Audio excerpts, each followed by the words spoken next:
So as much as explaining about what goes into my working day, I also wanted to go into a little bit of detail about what my working month looks like. Now, with all the clients that I work with them on a monthly basis. Now, all that means is that I plan and implement all the work in a given month.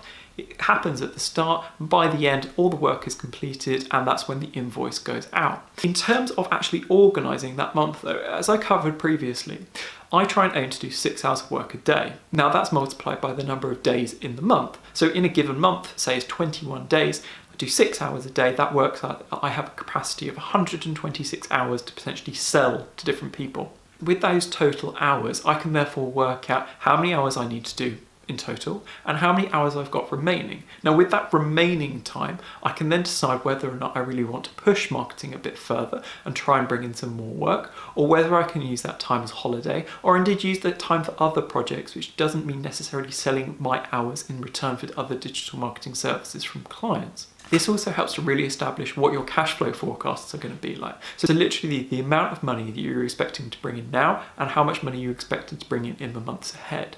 With most of the arrangements that you'll make with digital marketing clients, they're probably not going to be project-based, they're probably going to be retainer-based. So what that means is that you're going to be working with them over the course of many months rather than just a couple of weeks here. Project work still happens, but on the whole with me personally, it's a lot of retainers. So what that means is that I can work out what work I need to do this month.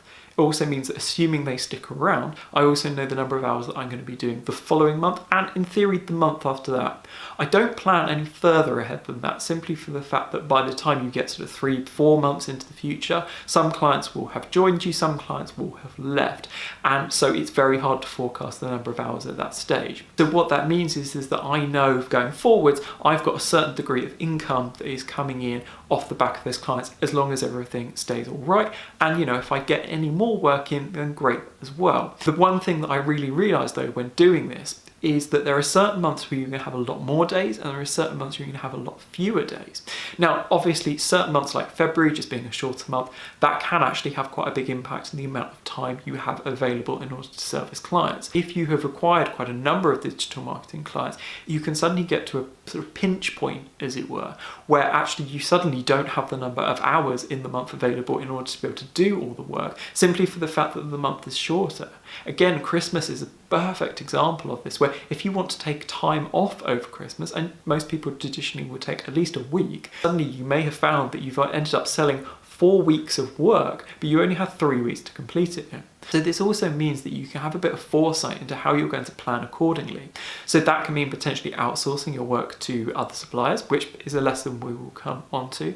It can mean just working really intensely and taking, say, a weekend working through that in order that you can have the time off. Either way, it makes sense to try and map out what you have got coming up. Otherwise, you can be both very surprised at how few hours you have, say, in a couple of months' time, and therefore you need to work harder at this stage in order to be able to bring in more money and work.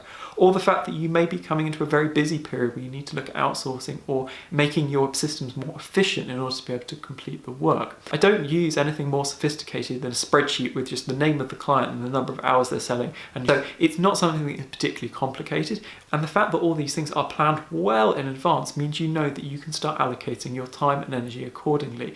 So with all of these things, you know they're going to be coming along a long time in advance, so it makes sense that you should be planning ahead for anything like this. By looking at the number of hours you're doing in a day, and by looking at the number of hours you're doing in the month, you can be pretty organised with what you can and can't do.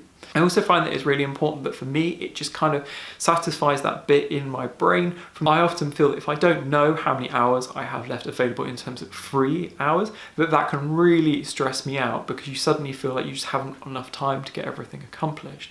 So it also just helps alleviate that pressure as well in knowing that exactly this is the number of hours you have and this is the number of hours you've got remaining.